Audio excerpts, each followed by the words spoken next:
Bismillahirrahmanirrahim. Assalamualaikum warahmatullahi wabarakatuh. Alhamdulillah wassalatu wassalamu ala rasulillah wa ala alihi wa sahbihi wa mawalah wa la hawla wa la quwata illa billahi wa ba'du. Alhamdulillah, segala puja dan puji hanya milik Allah subhanahu wa ta'ala. Salawat dan juga salam kita haturkan kepada baginda Nabi besar Muhammad sallallahu alaihi wa ala alihi wasallam. Kita lanjutkan kajian kita, masih membahas Kitabul Jami' dan kita masuk pada hadis yang kelima. Kita baca hadisnya. An Anas bin Malik radhiyallahu anhu 'anil Nabi sallallahu alaihi wasallam annahu qala Walladhi nafsi biyadi la yu'minu 'abdun hatta yuhibba li jarihi aw li akhihi ma yuhibbu li nafsihi. Muttafaqun alaih. Dari Anas bin Malik radhiyallahu an, dari Nabi sallallahu alaihi wasallam, beliau bersabda, demi zat yang jiwaku ada di tangannya, tidaklah beriman seorang hamba hingga dia mencintai kepada tetangganya atau saudaranya apa yang dia sukai untuk dirinya.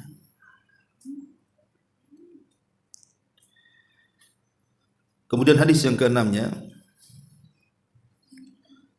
wa an Ibni Mas'udin radhiyallahu anhu qala sa'altu Rasulullah sallallahu alaihi wasallam ayyu dhanbi a'zam?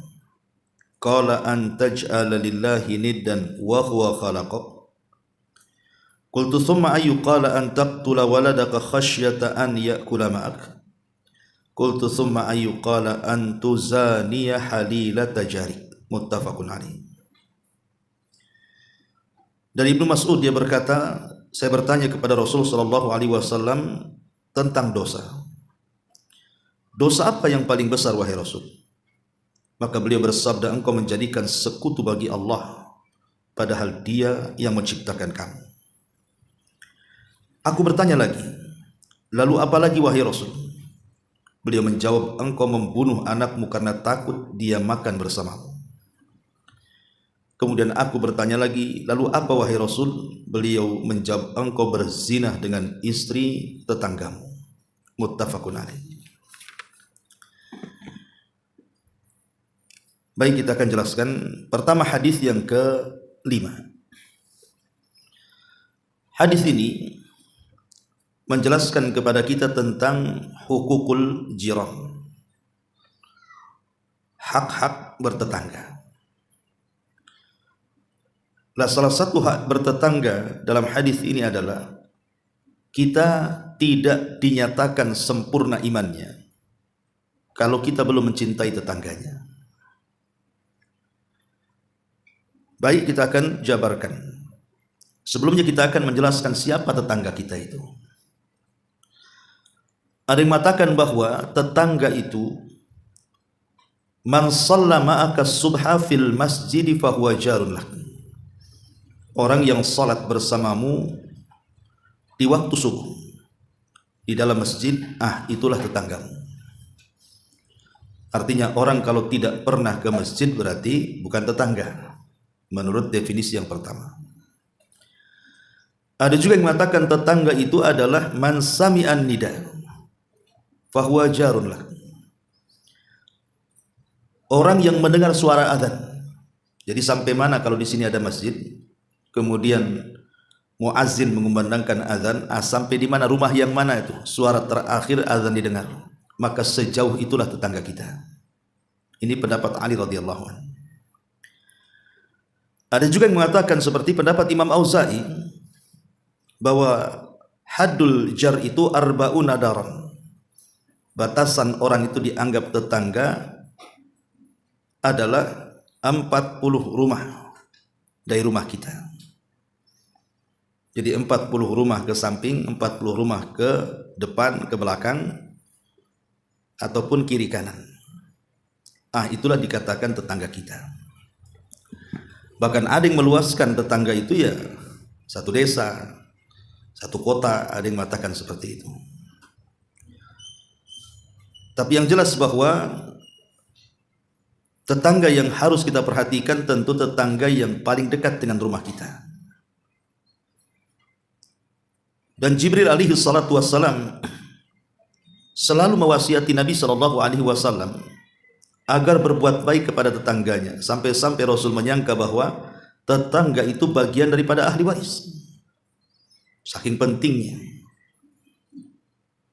Makanya ketika Herakli, Raja Romawi itu pernah berdialog dengan Abi Sufyan yang kala itu masih kafir.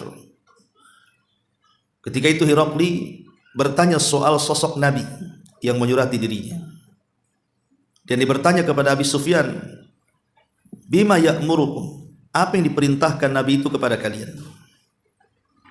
Maka Abi Sufyan mengatakan, ya'muru nabi sidqil hadith wa ada'il amanati wa silatil arham wa husnil jiwar wa kaffi anil maharim wa dima. Kata Abi Sufyan di hadapan Raja Herakli di situ, yang diperintahkan orang itu kepada kami, maksudnya Rasul, agar kami jujur dalam berkata, suka menunaikan amanah, bersilaturahim, dan baik berhubungan dengan tetangga, dan mencegah dari perkara-perkara yang diharamkan dan juga urusan darah. Dan ini pengakuan Nabi Sufyan kala itu masih kafir, belum masuk Islam. Tapi dia kemudian menjelaskan yang didakwahkan Nabi SAW di depan Raja Herakli itu, salah satunya adalah wa husnil jiwa. Dia memerintahkan kepada kami untuk berbuat baik kepada tetangga. Ma'asyiral muslimat yang dimuliakan Allah Subhanahu wa taala. Tetangga ini ada 3 macam. Tetangga ini ada 3 macam. Pertama, ada tetangga itu sekaligus kerabat kita. Umpamanya ibu bertetangga dengan kerabat, rumahnya kopel. Maka kalau seandainya tetangga kita ini adalah kerabat, maka dia memiliki 3 hak. Jadi kalau kita punya tetangga dia seorang muslim dan dia juga masih kerabat kita, berarti tetangga yang seperti ini memiliki 3 hak yang harus ibu tunaikan. Pertama, hak seorang muslim, dan ini sudah saya jelaskan. Kemudian yang kedua, hak sebagai kerabat, dan yang ketiga, hak sebagai tetangga. Artinya tetangga yang merupakan kerabat ini paling tinggi derajatnya, yang harus kita muliakan. Kemudian yang kedua, ada tetangga itu bukan kerabat, tapi dia seorang muslim, orang lain. Maka orang seperti ini memiliki 2 hak. Hak sesama muslim dan hak selaku tetangga. Nanti kita jelaskan hak-haknya. Kemudian yang ketiga, dia bukan kerabat, dia bukan seorang muslim, tapi dia orang lain. Maka tetap walaupun dia non-muslim, karena dia tetangga kita, maka dia punya hak dalam permasalahan ketetanggaan. Apa saja hak-hak bertetangga itu? Yang pertama, al-ihsan ilal jar bil kauli wal fi'li. Ibu harus berbuat baik kepada tetangga itu, baik secara ucapan ataupun perbuatan. Tidak boleh ibu menyakiti tetangga dengan lisan ataupun dengan perbuatan. Menaruh sampah sembarangan, parkir sembarangan, punya pohon mangga, daunnya ke tetangga, buahnya pula ke kita. Akhirnya dia yang sibuk bersihkan sampahnya, kita pula yang menikmati hasilnya. Ini yang pertama. Yang kedua, di antara hak juga adalah fal ihsan ilal jari khuluqun karim. Jadi berbuat baik kepada tetangga itu akhlak yang baik. Berbuat baik kepada tetangga itu adalah akhlak yang baik. Makanya sudah selayaknya kita ini berbuat baik kepada mereka. Karena begini Bu, kalau kita ini betul-betul seorang muslim, betul-betul seorang muslim, seorang muslim itu harus betul-betul berbuat baik kepada tetangganya. Karena itu alamat seorang muslim. Artinya kalau seorang muslim itu tidak berbuat baik ke tetangganya, berarti dipertanyakan keislamannya. Umpamanya ada orang yang bertengkar aja dengan tetangganya itu, ribut aja gitu kan. Karena Nabi SAW yang mengatakan, kun wari'an takun a'badan nas, wa kun qani'an takun ashkaran nas, wa ahib lin nasi ma tuhibbu li nafsik, takun mu'minan, wa ahsin mujawarata man jawaraka takun muslimah. Kata Nabi SAW, jadilah orang wara, engkau akan menjadi manusia yang paling beribadah. Jadilah orang yang qanaah, engkau akan menjadi orang yang paling bersyukur. Cintai manusia sebagaimana engkau mencintai dirimu, engkau menjadi seorang mukmin. Dan berbuat baiklah kepada tetanggamu, engkau akan menjadi seorang muslim. Lihat kata Rasul, engkau berbuat baik kepada tetanggamu, maka engkau dinyatakan seorang muslim. Menunjukkan bahwa menghargai, berbuat baik kepada tetangga itu alamat keislaman. Bahkan lebih daripada itu, dia adalah alamat dari alamat keimanan, lebih tinggi lagi. Karena Rasul yang mengatakan, man kana yu'minu billahi wal yaumil akhir falyuhsin ila jari. Barang siapa yang beriman kepada Allah dan hari akhir, maka berbuat baiklah kepada tetangganya. Lihat di sini kalimat berbuat baik kepada tetangga dikaitkan dengan keimanan kepada Allah dan keimanan kepada hari akhir. Kalau ibu baca Bu, baik dalam Quran ataupun di banyak hadis Nabi SAW, kenapa selalu digandengkan antara perintah iman kepada Allah dan perintah iman kepada hari akhir? Apa masalahnya? Bukankah rukun iman itu banyak? Beriman kepada Rasul, beriman kepada kitab, beriman kepada qada dan qadar gitu kan. Kan banyak tuh rukun-rukun iman itu. Tapi selalunya Allah Subhanahu wa taala menggandengkan ketika diperintahkan beriman kepada Allah itu disinggung juga beriman dengan hari akhir. Karena beriman kepada Allah itu akan menambahkan keikhlasan. Tapi beriman kepada hari akhir, maka itu akan memperbaiki akhlak orang. Karena kalau orang kuat imannya dengan hari akhir, dia yakin bahwa setelah kematian ada proses-proses pertanggungjawaban. Kalau kita tidak baik, maka balasannya pun tidak baik. Makanya diingatkan tentang beriman kepada hari akhir itu dengan penghormatan kepada tetangga. Karena kalau kita menghormati tetangga kita, ada balasan sorga di sana. Tapi kalau kita berbuat jahat dengan tetangga, walaupun dengan lisannya, maka neraka sudah mengancamnya. Makanya ada hadis ketika Nabi SAW ditanya soal wanita yang rajin salat malam, wanita yang rajin puasa sunnah, wanita yang rajin bersedekah, wanita yang rajin melakukan ibadah dan kebaikan, tetapi lisannya pedas dengan tetangganya. Kata Rasul, wanita itu tidak punya kebaikan sama sekali. Bahkan wanita itu termasuk penduduk neraka, kata Rasul. Lihat, seolah-olah tetangga itu bisa menjadi surga bagi kita, atau justru tetangga itu menjadi neraka bagi kita, na'udzubillah. Maka menghormati tetangga bagian daripada alamat Islam dan alamat iman. Bahkan di antara syarat kecintaan kepada Allah, syarat bahwa Allah Subhanahu wa taala mencintai hambanya. Jadi kalau ibu ingin dicintai Allah, dicintai Rasul, maka hormati tetangganya, cintai tetangganya. Karena Nabi mengatakan, in ahbabtum an yuhibbakumullah wa rasuluh. Kalau kalian ingin Allah dan Rasulnya mencintai kalian, kata Nabi SAW, ahsinu jiwara man jawarakum. Perbaiki hubungan engkau dengan tetangga yang ada di sebelah rumahmu. Lihat, Nabi SAW mengatakan, jika kalian hendak atau mau dicintai Allah dan Rasulnya, berbuat baiklah kepada tetanggamu. Dan ini sebuah kemuliaan, Bu. Terkadang ada orang yang berpikir bahwa kalau ingin menjadi orang yang mulia di hadapan Allah, dia harus melakukan amalan-amalan besar. Seperti nyumbang mungkin ratusan juta untuk masjid, untuk panti asuhan, dan lain sebagainya.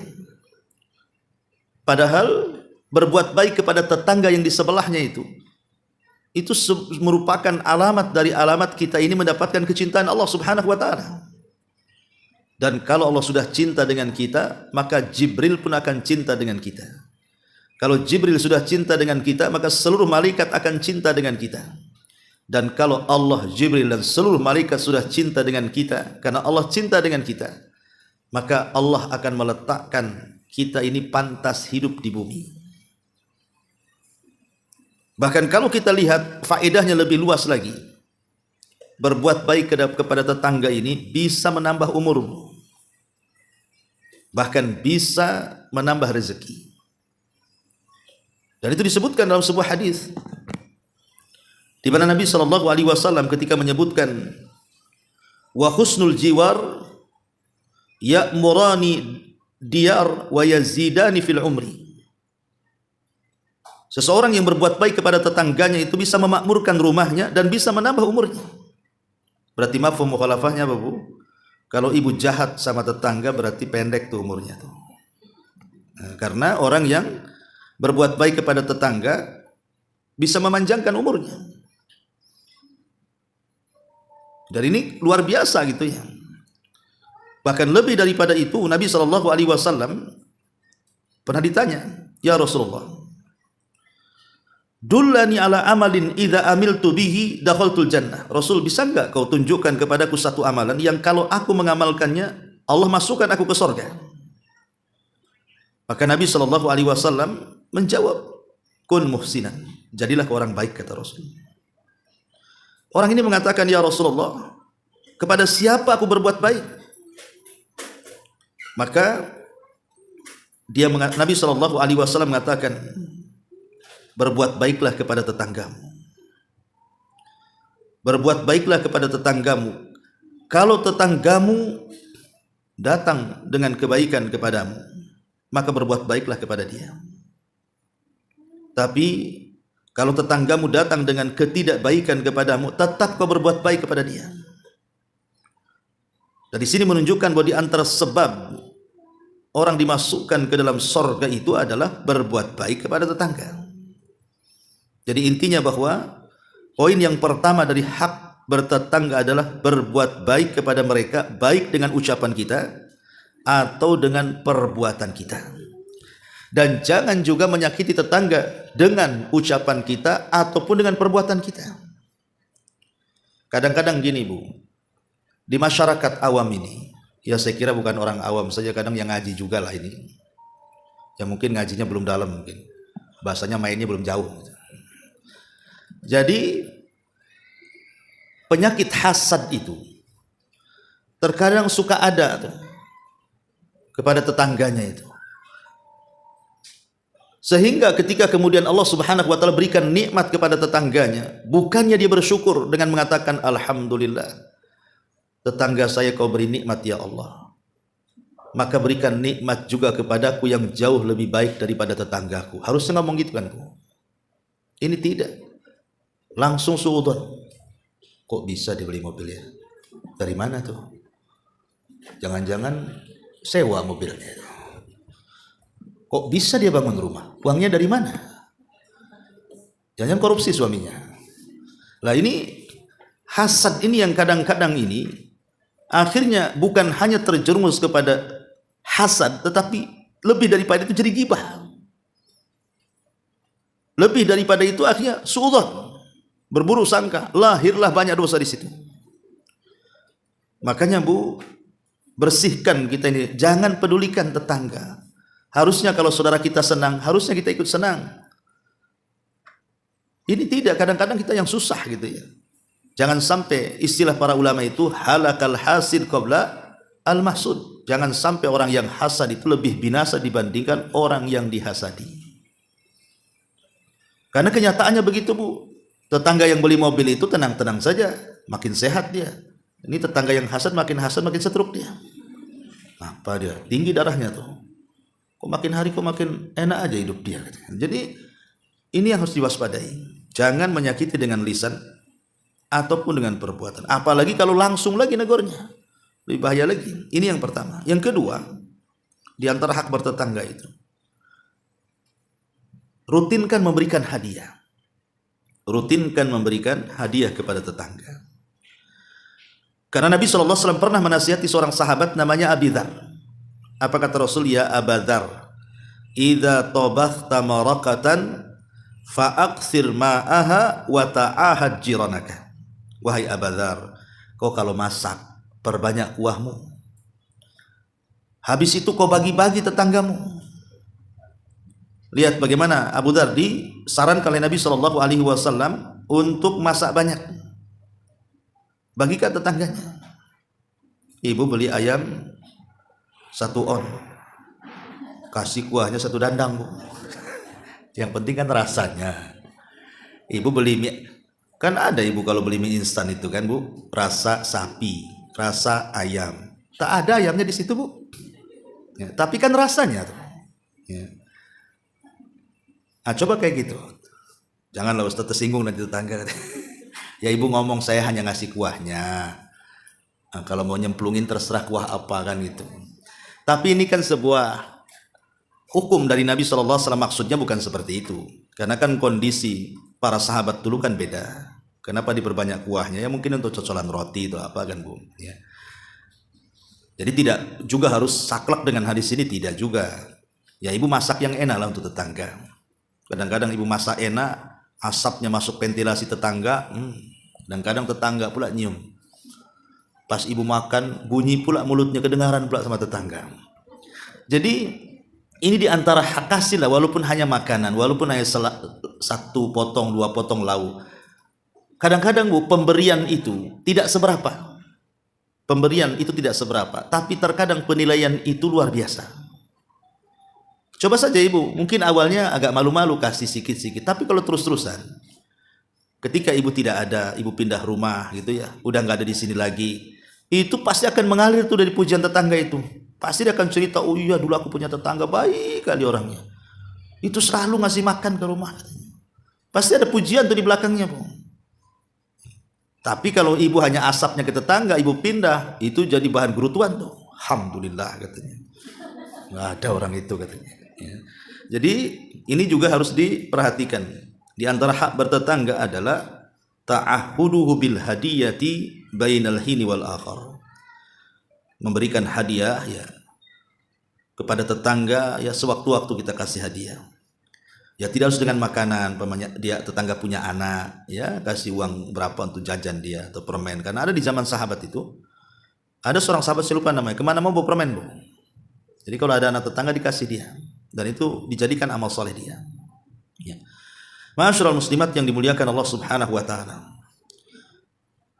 Nabi SAW mengatakan, ya nisa'al muslimati la tahkiranna jaratan li jaratiha.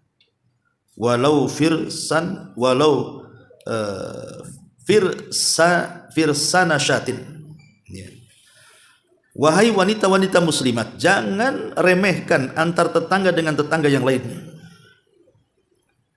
Jangan remehkan antara tetangga dengan tetangga yang lainnya, walaupun hanya memberikan potongan tulang dari kambing yang kau masak. Ma'asyiral muslimat yang dimuliakan Allah Subhanahu wa taala. Ini yang kedua yang harus diperhatikan. Kemudian yang ketiga yang harus diperhatikan adalah jangan sampai kemudian tetangga kita ini kelaparan, sementara kita pula kekenyangan. Di Batam ini, Bu, kadang-kadang kan perumahan ini tidak semua rata. Kadang ada perumahan mewah, di sampingnya pula ada ruli. Kan ada itu, Bu, di Batam tuh kan. Sampingnya rumah bagus-bagus. Rupanya sepadannya ruli pula, di situ banyak orang susah. Susah cari pekerjaan, susah ekonomi, untuk membeli pempas anaknya saja dah mikirnya seminggu, ya. Ini kadang-kadang ada yang tidak punya hati juga gitu kan. Dia bisa makan dengan keluarganya ke sana kemari, tetangganya sebelah yang diruli itu nampak pula dari rumah dia susahnya. Kadang-kadang kita ini tidak punya rasa di situ. Lah dia tidak punya pengertian ataupun dia tidak paham bahwa ada hak mereka yang disebut dengan hakul jiran itu. Karena Nabi SAW mengatakan, ma amana biman bata syab'an wa jaruhu ja'i. Belum dinyatakan beriman kepadaku, kata Rasul, kalau dia tidur dalam kondisi kenyang sementara tetangganya kelaparan. Bahkan Sufyan Ats-Tsauri rahimahullahu taala sampai menyebutkan di antara 10 perkara yang mengeraskan hati itu adalah salah satunya adalah rajulun sab'an wa jaruhu ja'i. Kata beliau, seseorang yang kenyang mulut, kenyang perutnya, tapi tetangganya kelaparan. Itu tanda kerasnya hati orang itu. Tidak punya rasa kepada orang-orang di sekitarnya. Kemudian juga di antara hak bertetangga juga adalah ta'awun al-jiran fima bainahum wa tanazulil jar an ba'dil hukum. Saling membantu antar tetangga itu dan saling mengalah. Bukan hanya saling membantu dan bukan hanya sekedar saling membantu, tapi juga harus sering mengalah. Ya kalau seandainya tetangga ada hajatan gitu kan, mungkin dia ada kekurangan, mau sewa tenda tak bisa, dah saya bantu saja, saya sewakan tendanya.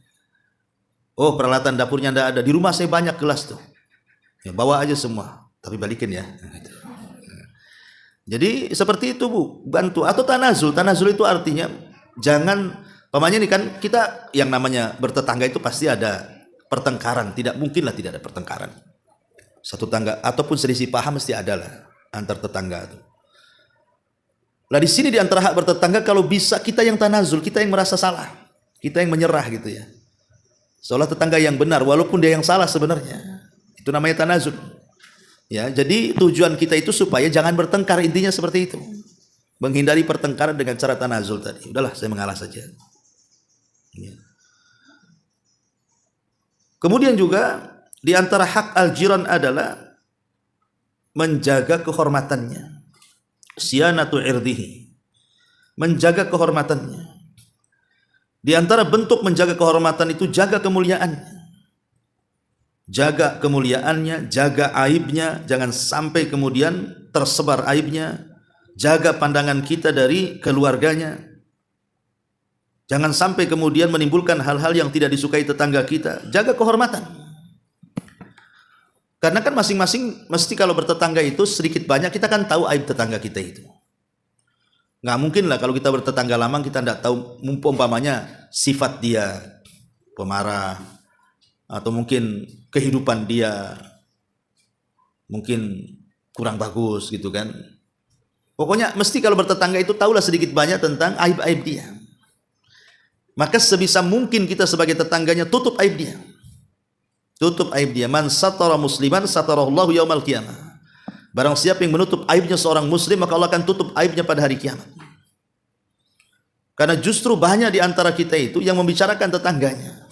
Apalagi kalau ada clash dengan tetangganya, makin lagi diceritakan kepada orang.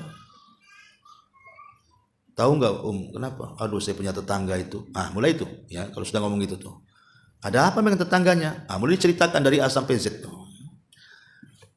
Harusnya tetangga ini kita lindungi sebab terkadang Bu kalau kita terjadi kemalangan atau apa itu, justru tetangga yang pertama kali tahu sebelum keluarga kita yang jauh-jauh di sana tuh. Pamannya kita ini qadarullah salah satu dari keluarga kita meninggal. Kadang-kadang disebut tetangga, keluarga kita yang jauh-jauh walaupun satu kota Batam pun tinggalnya, kadang-kadang datangnya belakangan itu. Artinya kan jelas-jelas jasa tetangga itu jelas padahal dia bukan saudara, bukan kerabat, tapi kalau ada kemalangan dia pula yang paling pertama hadir coba. Makanya sebagai bentuk berbuat baiknya kita kepada mereka, jaga kehormatannya. Dan sering saya katakan umumnya di masyarakat Bu ya, biasanya kita ini tak pandai untuk menjaga amanah dengar. Ini yang paling penting sebenarnya. Pamannya tetangga ini lagi bermasalah dengan suaminya atau dengan istrinya, bertengkar hebat.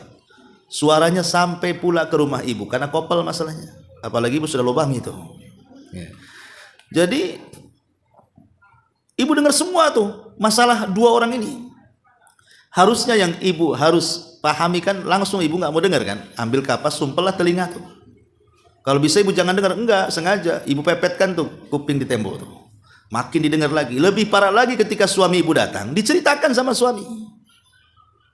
Bi, ada berita terupdate katanya. Terupdate. Kata suaminya, apa tuh? Ini orang sebelah nih. Nah, harusnya kan ibu tidak boleh sama suami lo, tidak boleh diceritakan juga. Cukup ibu dengan tetangga, dengan Allah yang tahu. Suami jangan. Ya, jangan tahu kalau bisa. Itu kadang-kadang kita ini tak pandai amanah dengar. Apalagi kalau umpamanya dalam pertengkaran itu ada kata-kata udah buat malu saja umpamanya kan, diam mereka, berarti kan dia sendiri malu kalau didengar gitu kan. Nah, jadi ini harus dipahami ya, walaupun ini sepele sebenarnya tapi banyak kejadian. Masyarul muslimat yang dimuliakan Allah Subhanahu wa taala. Karena begini Bu, tetangga ini bisa menjadi saksi di hadapan Allah Subhanahu wa taala. Kata Nabi SAW, "Ma min muslim yamutu fayashhadu lahu arba'atun min ahli abiyati jiranihi annahum la ya'lam jiranihi al-udhunaini annahum la ya'lamuna minhu illa khairan illa qala Allah azza wa jal qad qabiltu qawlakum aw qala syahadatukum wa ghafartu lahu ma la ta'lamun." Kata Nabi SAW, barang siapa seorang muslim meninggal dunia, disaksikan oleh 4 tetangganya dan tidak mengatakan tetangga itu kepada kita kecuali kebaikan, maka Allah akan katakan, telah diterima persaksian tetangga engkau dan aku ampuni dosa-dosanya dari arah yang kau tidak tahu. Coba bayangkan ya, kalau tetangga-tetangga di sekitar ini menganggap kita orang baik, dan biasanya kalau orang baik memang begitu, semua tetangga akan ngomong dia orang baik tuh. Sama dengan orang jahat, semua orang ngomong itu jahat, itu mulutnya ember itu ya. Lah cukup 4 orang tetangga di sekitar kita mengatakan kita baik Bu, itu sudah jadi syafaat tuh. Makanya ketika Nabi SAW menilai orang itu dianggap baik atau tidak itu kan tanya sama 3 orang. Tanya sama pasangan, tanya sama pembantu, tanya sama tetangga, kata Nabi. Kalau kata pasangannya, oh istri saya baik. Kata istrinya, suami saya baik. Ah, tanya pembantunya, cemana majikanmu? Apa itu? Gaji telat-telat katanya. Akan belum tentu baik Bu. Kata pembantunya, oh baik majikan saya, masya Allah katanya. Ini aja saya mau diumrohkan dia ini katanya. Ah, tanya tetangganya, cemana orang sebelah? Gak usah tanyalah katanya. Capek aku jelaskan gitu. Kadang-kadang tetangganya nggak baik kan, berarti tak baik orang itu. Tapi kalau kata pasangannya, istri saya baik, suami saya baik, kata pembantunya, majikan saya baik, kata tetangganya, alhamdulillah saya ini punya tetangga baik kali. Dulu Bu ada cerita di zaman Abu Hanifah. Tetangganya Abu Hanifah itu mau jual rumah. Anggaplah umpamanya sekarang harganya 100 juta lah gitu kan.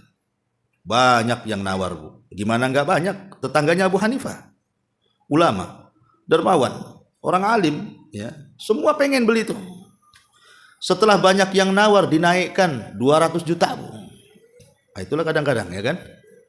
Kalau tak ada yang nawar satu orang nggak apa-apa 100 juta kan. Kalau udah banyak yang nawar dinaikkan tuh. Jadi yang mau beli rumah itu marah, hei Fulan, kenapa kau naikkan hargamu 2 kali lipat? Kan kemarin kau tawarkan 100, kok jadi 200 katanya. Apa kata tetangganya Abu Hanifah? Ya, 100 itu harga rumah saya, yang 100-nya harga tetangga saya katanya. Belum tentu kau mendapatkan tetangga sebaik Abu Hanifah katanya. Tuh lihat Bu, sampai dijual tetangga tuh. Karena baiknya tuh kan. Makanya kadang-kadang ada orang yang kemudian pindah rumah nyesel Bu, gara-gara tetangganya jahat-jahat ketika perumahan sebelumnya baik-baik. Aduh nyesel saya ini, saya pengen lagi lah pindah ke perumahan itu katanya. Baik-baik orangnya ya. Makanya ini penting di sini. Bahwa tetangga itu juga akan menjadi saksi akan kebaikan kita kepada mereka di hadapan Allah Subhanahu wa taala. Masyarul muslimat yang dimuliakan Allah Subhanahu wa taala. Kemudian juga di antara hak bertetangga adalah halul muskilatihi wa qada'u masalihi. Menghilangkan kesulitan-kesulitan yang ada pada tetangga kita dan juga kita paham dengan hajat-hajat dia dan kemaslahatannya. Allah Subhanahu wa taala mengatakan wa ta'awanu 'alal birri wat taqwa. tolong menolonglah kalian di atas kebaikan dan ketakwaan. Dan Rasul mengatakan, man kana fi hajati akhi kana Allahu fi hajatihi. Siapapun yang berada dalam pertolongan kepada saudaranya, maka Allah akan senantiasa menolongnya. Dan Rasul juga mengatakan, wallahu fi aunil abdi maka al abdu fi auni akhi. Allah akan senantiasa melindungi seorang hamba apabila hamba itu senantiasa menolong saudaranya.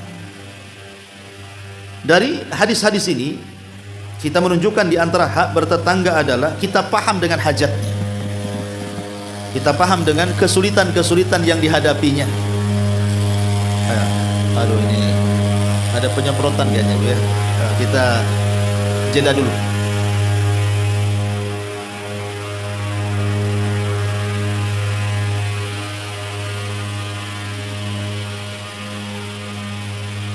Bentar Bu, saya tutup pintunya Bu ya. Nanti asapnya masuk, pingsan semua di sini.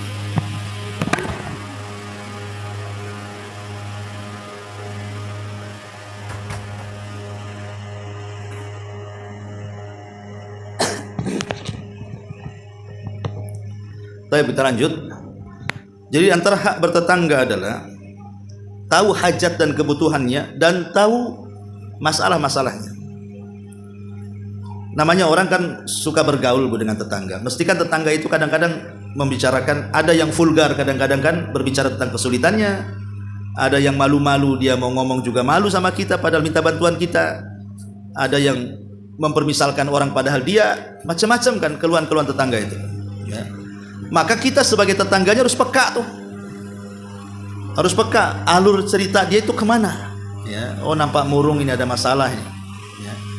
Karena di antara amalan yang paling disukai Allah Subhanahu wa taala adalah jabrul khawatir.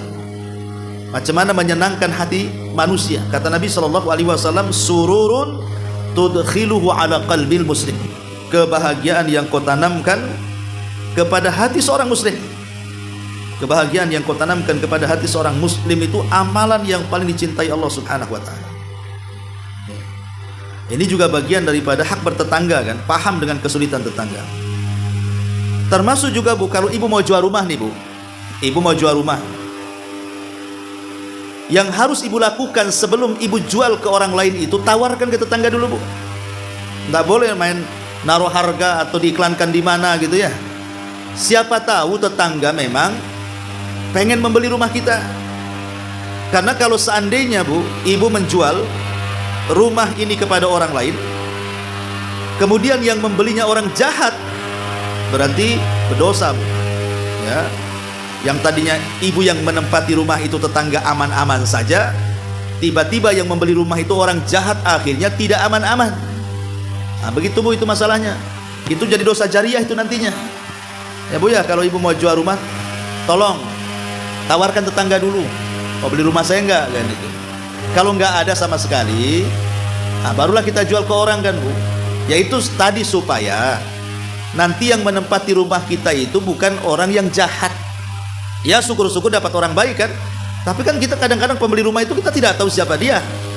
Nah itu yang harus dipahami di antara hak bertetangga juga ya. Kemudian juga di antara hak bertetangga juga,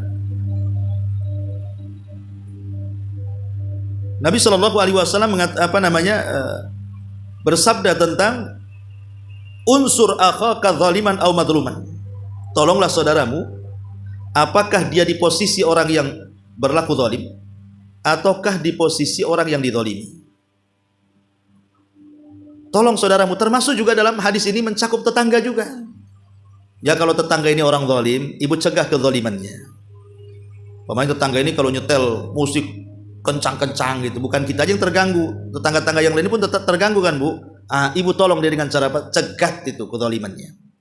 Gak berani Ustaz, laporkan RT, kan ada perangkatnya di sini, RW ya. Jadi nasihati supaya ini, atau dia yang dizalimi ibu bantu. Kalau ada orang dizalimi ibu bantu supaya terlepas dari kezalimannya. Itu juga diantara hak-hak bertetangga. Termasuk juga ta'limuhul ilma syar'i wa musahabatuhu ilal masajid wa majalisil ilmi. Ajak juga tetangga itu ngaji, mungkin bahasa kitanya ya. Ibu yang sebelah-sebelah, ayolah ngaji di rumah kan gitu. Jangan kemudian yang hadir di pengajian di sini itu semua orang luar. Yang lebih parahnya lagi, parkirnya sembarang, Bu. Udah datang dari luar sampai ke perumahan sini tak ada adab kan gitu. Semua parkir sembarangan, buang sampah sembarangan. Ah, ini masalah kan, Bu. Ya, jadi kalau kita sebagai tamu orang luar perumahan masuk ke perumahan sini, maka harus beradab. Kita ini orang luar, masuk perumahan sini ya kalau ketemu ya salam gitu ya. Parkir jangan sembarang. Karena ada kasus juga, Bu, itu di salah satu ustadz kita tuh yang isi kajian. Rupanya jemaahnya parkir sembarangan centang perenang, Bu. Marah akhirnya warga situ, di stop pengajiannya. Gara-gara parkir gitu ya. Nah, ini kan juga dipahami. Jadi ajak tetangga juga untuk belajar agama. Bergabunglah gitu bahasanya ya. Kemudian juga ihsanudzon bil jar, berbaik sangka dengan tetangga. Ya, tadi contohnya jangan ada hasad ya. Termasuk juga ada mu'idza'il jar, jangan sampai secara umum ya menyakiti tetangga. Baik, pembahasan terakhir karena waktu juga tentang ancaman orang yang menyakiti tetangga. Pertama, dosa kepada tetangga itu akan dilipat gandakan dibandingkan dosa kepada orang lain. Contoh, Bu, seseorang mencuri. Dia mencuri harta tetangganya dengan mencuri harta orang lain yang bukan tetangganya. Maka mencuri barang tetangga itu lipat dosanya. Kenapa? Pertama, dosa mencurinya, yang kedua merobek hak bertetangga. Dosanya lipat. Atau dalam hadis yang ke-6, ya nanti kita jelaskan ya. Tapi di situ Nabi Shallallahu Alaihi Wasallam mengatakan bahwa di antara dosa besar yang ditanyakan Rasul adalah antuzani halila tajari. Kau berzinah dengan tetanggamu. Artinya kalau seandainya seseorang itu berzinah dengan wanita pelacur, kemudian yang kedua berzinah dengan istri tetangga, maka berzinah dengan wanita tetangga dengan wanita pelacur itu lebih besar dosanya berzinah dengan tetangga. Kenapa? Karena zina itu sudah dosa besar, apalagi merobek kehormatan tetangga. Apapun, Bu, setiap kejahatan yang berlaku kepada tetangga itu lebih besar dosanya dibandingkan kejahatan yang bukan kepada tetangga. Ini harus dipahami. Kemudian yang kedua, di antara sebab-sebab terancam neraka adalah menyakiti tetangga. Seperti yang saya katakan tadi, orang yang banyak sholatnya, banyak puasanya, banyak sedekah, gara-gara lisannya menyakiti tetangganya, maka Rasul mengatakan tidak punya kebaikan baginya dan dia termasuk penduduk neraka. Kalau sudah kemudian terancam akan masuk neraka, otomatis juga terhalang masuk surga. Makanya Rasul mengatakan la yadkhulul jannah man la ya'man jarahu bawa'iquhu. Man la ya'man jaruhu atau jarahu bawa'iquhu. Tidak akan masuk surga orang yang tetangganya tidak merasa aman karena gangguan dari kita kepadanya. Kemudian juga di antara hukuman bagi orang-orang yang menyakiti tetangga, bahwa setiap orang yang menyakiti tetangga, maka dia adalah orang yang pertama kali akan didebat pada hari kiamat di hadapan Allah Subhanahu wa taala. Jadi nanti tetangga dengan tetangga itu akan dikumpulkan di hadapan Allah, dan merekalah yang pertama kali berdebat tuh. Siapa yang zalim dan siapa yang menzalimi. Sebagaimana hadis Aisyah radhiyallahu anha.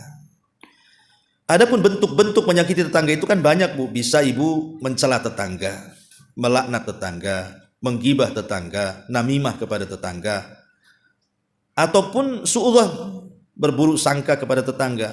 Dan yang lebih parah lagi tajasus, Bu. Tajasus itu ngorek-ngorek, ya, nanya-nanya. Ya, tahu nggak si Anu? Nggak tahu, masalah nggak tahu sih. Ya. Ada orang-orang yang kemudian ngorek-ngorek itu. Ibu kayak penyidik jadinya kan. Pengen tahu apa yang dilakukan tetangga, itu tajasus itu nggak boleh. Ya. Termasuk juga mengganggu tetangga dengan suara, Bu. Walaupun ngaji kayak gini, Bu, kalau seandainya sampai kedengaran ke tetangga, tetangga merasa tidak nyaman, Bu, ini pun tak boleh sebenarnya. Ya, syukur-syukur kalau seandainya dia malah senang, dia malu hadir di sini, rupanya bisa mendengarkan dari kerasnya ceramah, mudah-mudahan dapat hidayah kan itu. Termasuk juga menanam pohon Bu, menanam pohon pas pula di samping tembok dia. Kadang yang ditanam itu bukan janda bolong kan kecil Bu, ini pohon mangga yang dituan. Nanti akarnya kan bisa merusak tuh, atau daunnya bisa menyampah itu. Nah itu kan termasuk juga menyakiti tetangga itu. Ataupun tiba-tiba membangun tembok pemisah antara kita dengan tetangga nggak ada izin. Ya, harusnya ini izin dulu Bu. Ibu mau bangun rumah nih, mau renov, izin tetangganya. Kadang-kadang kan namanya orang bangun rumah itu kan rame Bu. Kadang suara bor, suara gerenda, suara ketak-ketukan itu ya. Nah ini juga jangan sampai itu menyakiti tetangganya, izin dulu.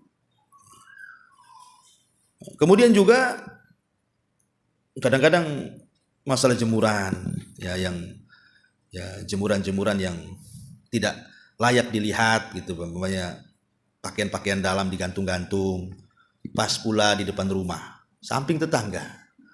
Nah ini kan juga nggak boleh Bu, ya. Apalagi sampai kena angin, jatuh pula di depan tetangga tuh, dia kan mikir tuh membalikin itu. Nah ini kan bisa juga itu, jadi hati-hati. Ya kalau yang kira-kira ini disembunyikan aja lah Bu.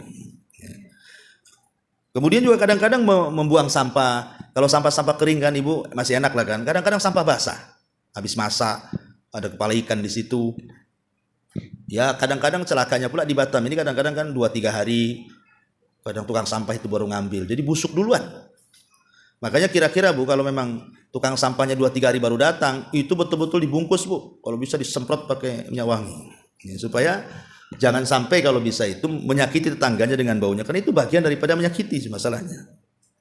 Termasuk juga ya tadi parkir sembarang, ya. Kemudian juga menyebarkan rahasia tetangga. Nah, ini juga semua itu masuk tuh. Ya. Makanya hal-hal yang seperti ini harus dihindari.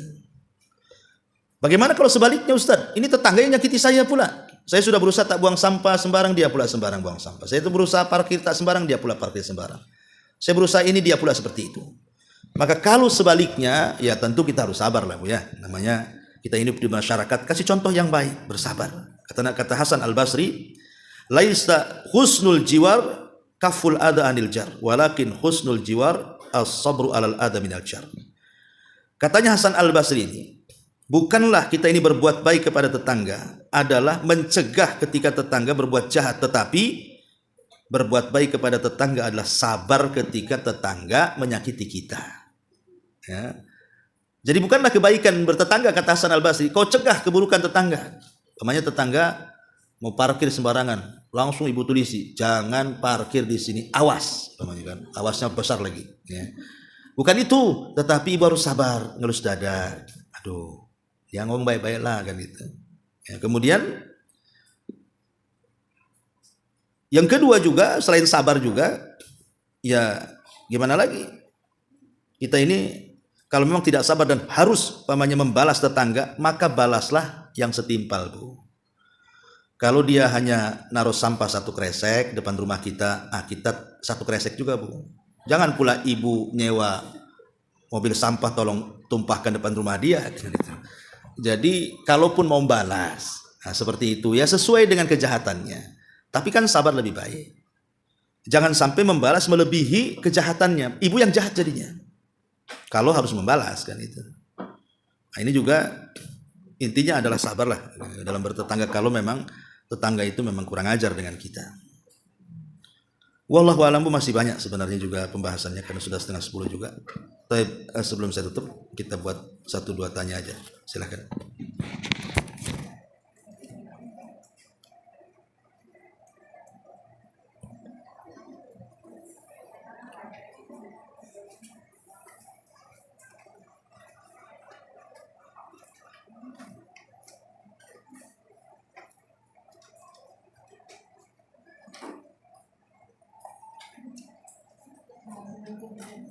Ya. Waalaikumsalam.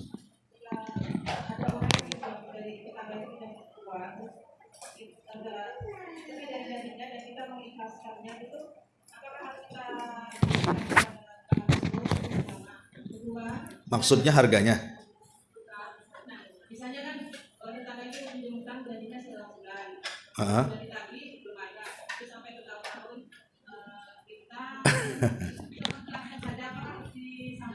Iya. Iya.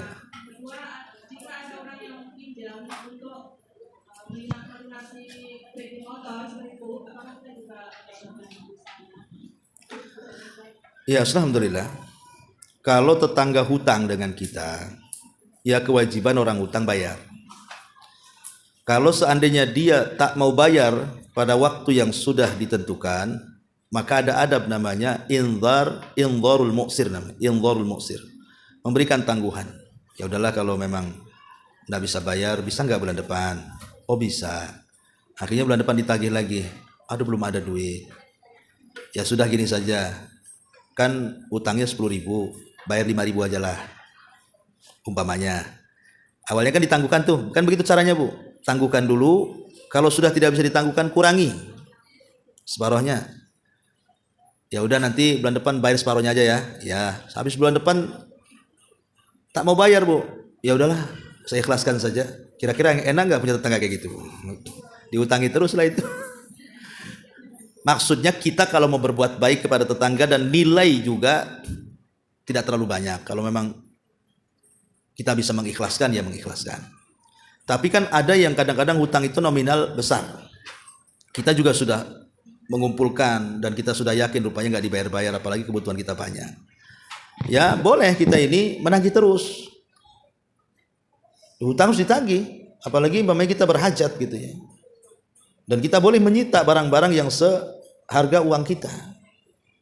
Karena orang yang punya utang kemudian tidak mau bayar sementara dia sanggup bayar, maka itu kezaliman, halal digibah dan halal dimasukkan penjara badannya, kata Nabi. Yuhillu irdahu wa uqubatah, katanya. Halal kehormatannya dan halal badannya untuk diberikan hukuman, dilaporkan polisi dan begitu seterusnya. Jadi seperti itu Bu ya. Tapi ibu jangan salah bahwa kalau ibu menghutangi, ingat bahwa ibu akan dapat pahala sebanyak hutang itu tanpa ibu beramal. Jadi kalau ibu ngutangi 10.000 ya setiap hari ibu itu dapat pahala 10.000 tuh. Kalau 100.000 dapat pahala 100.000, ibu sedekah tiap hari, padahal uang itu ada tetangga kan. Jadi nilainya luar biasa. Ya kalau ikhlas. Ya lebih baik diikhlaskan. Kalau tidak diikhlaskan pun hak ibu untuk mengambil utangnya. Ini yang pertama. Yang kedua, masalah membantu kredit. Ya kalau jelas-jelas kredit itu ada ribanya. Ada ribanya. Dan ibu mau menolong saudara ibu, tetangga ibu dari praktek riba, maka ditolong saja. Udah gini aja lah. Berapa harga motormu tuh? Udah saya tebus. Kamu nyicil sama saya. Gak ada riba, gak ada bunga. Nah itu lebih baik lagi Bu. Berarti kita nolong orang itu dari riba. Tapi kalau tetangga itu terbiasa dia kredit ribawiyah, nanti kita tolong nih beli motor, udah kebeli semuanya, kulkas pula kredit, kasur pula kredit. Sak rumah-rumahnya belum lunas dari kredit. Lah enggak bisa kayak gitu Bu, membantu ta'awun alal itsmi wal udwan itu. Maksud kita bantu kan supaya dia lepas dari riba, malah kemudian beriba lagi. Nah, berarti memang dia itu tukang riba, itu masalahnya. Ibu enggak usah bantu orang kayak gitu. Ya. Nanti ibu kecipratan dosanya. Wallahu a'lam.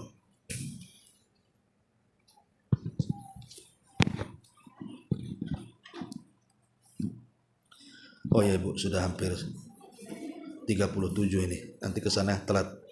Subhanallah bihamdika, asyhadu an la ilaha illa anta astaghfiruka.